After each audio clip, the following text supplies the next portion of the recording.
Joe Rogan, if you go on Joe Rogan, I think it's like, 60, 70, 80 million people saw Trump on Joe Rogan, right? But if you give an interview to the Washington Post, it's not the same level of, breaking through. Well, then maybe Kamala should have went on Joe Rogan. She absolutely or this show. Should have. Yeah, she should have gone on. On Real Time with Bill Maher got into a heated discussion with a feminist guest over Barack Obama, feminism, and several other political issues. As the conversation unfolded, the two strongly disagreed, with Bill pushing back against what he viewed as an overly ideological perspective. He challenged her arguments directly and refused to simply let the claims go unchallenged. Now, let's take a closer look at the moment when Bill Maher confronted his guest over her views on feminism and politics during Real Time with Bill Maher. Okay, then let's go to a different one. Does Obama calling New York City mayor candidate Zohran Mamdani normalize his socialist politics? Yes, we don't know what Obama said to him, but Obama does this a lot. He kind of puts his thumb on the scale behind the scenes. Remember he tried to get Ruth Bader Ginsburg to quit. That didn't work that time. I think he kind of put his thumb on the scale of Hillary getting the nomination in 2016 when Biden thought maybe it was his turn. He's a cagey behind-the-scenes player, and so apparently, what it looks like to me, reading between the lines, is Obama, a centrist, sees this, to say the least, socialist. Some people would say communist, because he says capitalism is theft. That is kind of what communists say. Says this guy is going to be the face of the Democratic Party, and every Democrat across the country is going to have to get the question, Mamdani did this, Mamdani said this, do you agree? And then what are the Democrats going to do? So is that how you read Obama in New York? Just a little color on the Mamdani, because I live in New York, where this is all anyone talks about, is he is doing a ton of these meetings with real estate people, with the people who really own the city, the real estate people, and the New Yorkie business leaders, and he's talking to people. And he's made some, he says that he's going to keep a lot of people on. And, again, the question with these liberal mayors is, do you have the infrastructure? Because remember, the city is it's a job that's largely a management job and not an ideological job. So will you have the managers? He certainly doesn't see it that way. But will you have the managers to make the city work? And I think that's going to be the question. What does Mamdani do for a living?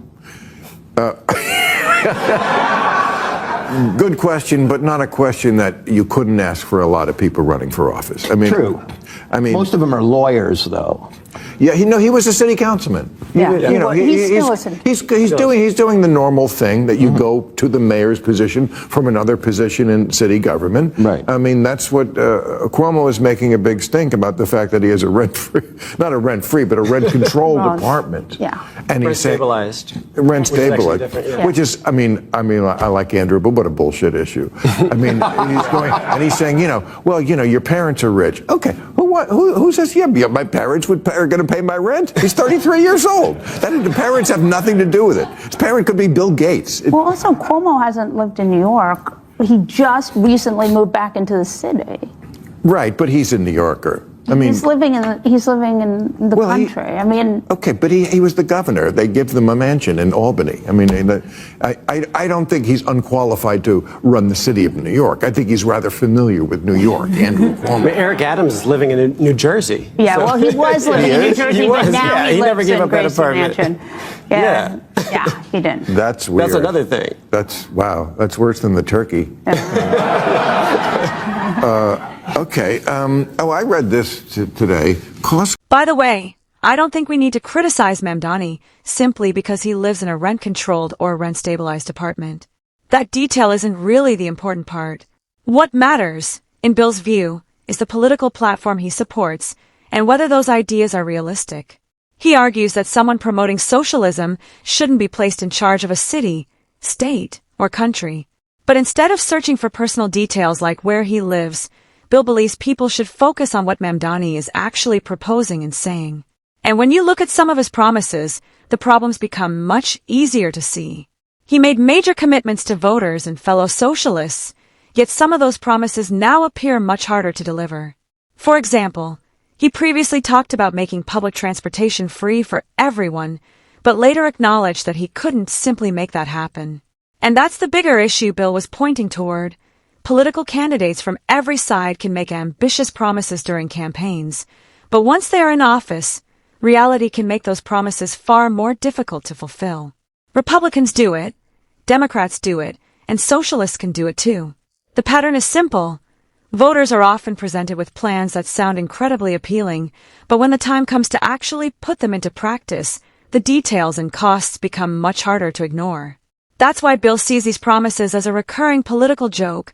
People hear exactly what they want to hear during a campaign, only to discover later that some of those promises were far easier to make than to deliver.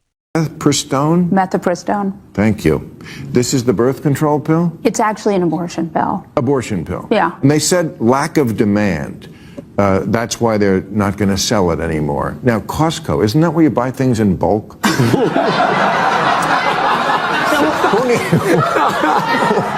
That's the first thing that struck me. It's like, who needs the abortion pill in bulk? How big of a hoe do you have to be to buy your abortion pills at Costco? Yeah, that's a little I'm crazy. making the sad feminist face.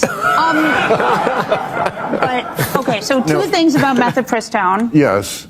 It is also used for a bunch of other things that aren't necessarily abortions. I could go into it, but it's too gross. Right. But there's lots of uterine things that involve mifepristone, and it's a two-drug series. The other thing is, like with birth control, a lot of birth control pills, a lot of these things were covered by insurance and aren't anymore, or are being phased out under the new sort of, because they seem woke. The thing I would say about birth control is there are a lot of people who are on birth control and they're not on it for birth control. They're on it to, all sorts of really, to control their symptoms of other stuff, right, of hormones. And so I do think that these drugs they're about mifepristone, but they're also about larger issues. People use them for other stuff. Just don't take it in the bathroom at Costco. Really, I would want a little. Bill Maher joked, "How big of a hoe do you have to be to buy abortion pills in bulk from Costco?" While the joke is obviously meant to get a reaction, it also raised a question about why Costco would offer those products in the first place. The discussion then shifted toward birth control and the claim that it can help regulate hormones and certain parts of the menstrual cycle. The guest pushed back against that idea, arguing that hormonal birth control can also have unwanted effects for some women. She described experiences involving weight gain, mood changes, anxiety, and depression, suggesting that some people may end up taking additional medication to deal with symptoms they believe began after starting birth control. She also shared an example of a woman who experienced severe mental health symptoms after taking medication for anxiety and depression, including suicidal thoughts, which she believed were connected to the treatment process. That example highlights why medical decisions should not be treated as one-size-fits-all solutions. Different forms of birth control affect people differently, and while some women experience few or no serious side effects, others may experience changes in mood, appetite, bleeding patterns, or other symptoms. The larger question raised during the discussion was whether simply adding another medication whenever a new symptom appears is always the best approach. Rather than assuming every woman will have the same experience, it's important to recognize that hormonal birth control can have benefits as well as potential side effects, and anyone experiencing troubling symptoms should discuss them with a qualified healthcare professional. The debate ultimately came down to whether the benefits and risks are being explained clearly enough before people make decisions about their health. I would want a little more privacy if I was buying an abortion drug than in the line at Costco. I'm sorry. All right. Let me broaden this out a little bit. Were you surprised that the abortion issue, which many of us thought was going to be the one that put the Democrats over the top, was not the issue that they thought it was going to be? Neither was democracy, by the way. Yes, that turned out to be it. Those were two issues that they were counting on people to care about more than they did. What do you make of that? I mean, I think there was a larger problem, which was a structural problem, which is the mainstream media in 2016 was much bigger than it was in 2024. It was so much smaller, and they had so much trouble breaking through about anything.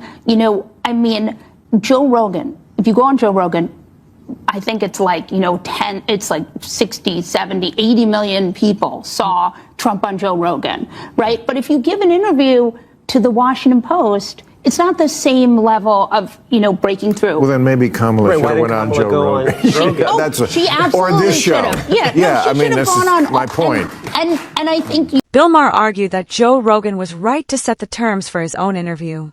If I remember correctly, Rogan invited Kamala Harris to appear on his podcast, but the discussions over the interview conditions reportedly became a major issue. Harris wanted the conversation held at a location of her choosing and wanted to know the questions in advance. Rogan's response was that providing all the questions beforehand would make the conversation feel less natural, and he also wasn't interested in traveling to Washington, D.C., or another location simply to conduct the interview. His position was straightforward. If the interview was going to happen, it would take place in his studio and follow the format of his show. What's interesting is the amount of influence Rogan had at that moment. He was a podcaster speaking with one of the leading presidential candidates, yet he had enough leverage to reject the conditions being proposed and insist on keeping control of his own platform. Donald Trump ultimately agreed to appear on Rogan's show and participate under those conditions. Harris, by contrast, did not appear, and critics interpreted that decision as evidence that her campaign was uncomfortable with an unscripted conversation where they couldn't control every question or detail. Supporters of Harris offered different explanations, but the broader debate raised an important question about political interviews. Should candidates be willing to enter environments where they don't know exactly what they'll be asked? Rogan's argument was that a genuine conversation requires some uncertainty, and that controlling every question in advance can make the exchange feel more like a carefully prepared appearance than a real interview. That should go everywhere is 100% right. You cannot, there is no world in which an elected can win if they don't go on Joe Rogan and the Milk Boys and you and everything else. If you're afraid of the people who voted for you, you're just a fraidy cat. Yeah. I mean, well, you just can't win. It's just ridiculous. And if you don't go everywhere, then you're not anywhere. And that's it. That's right. They made it a state issue. It's no longer a federal issue. It's a fair point to raise when comparing the different media appearances made by Donald Trump and Kamala Harris. Trump was willing to appear on a wide range of platforms, including Aiden Ross's stream, the Nelk Boys podcast, Joe Rogan's show, and several other programs that reach audiences outside traditional political media. Harris did not make the same appearances, which led to plenty of debate about whether she was being more selective about the environments in which she spoke. During the discussion, the conversation also shifted toward feminism, with the guest arguing that feminism was not necessarily the most important issue to focus on. Bill Maher pushed back and suggested that political figures should be willing to speak on platforms where they don't have complete control over the questions or format. His broader argument was that traditional media can sometimes feel highly managed, while independent podcasts and online shows often allow for longer and less predictable conversations. Whether you agree with Bill or not, the contrast between the candidates' media strategies is worth discussing. What do you think about Bill Maher's debate with the Feminist guest on Real Time with Bill Maher and his argument about politicians appearing on independent media platforms? Share your thoughts in the comments below.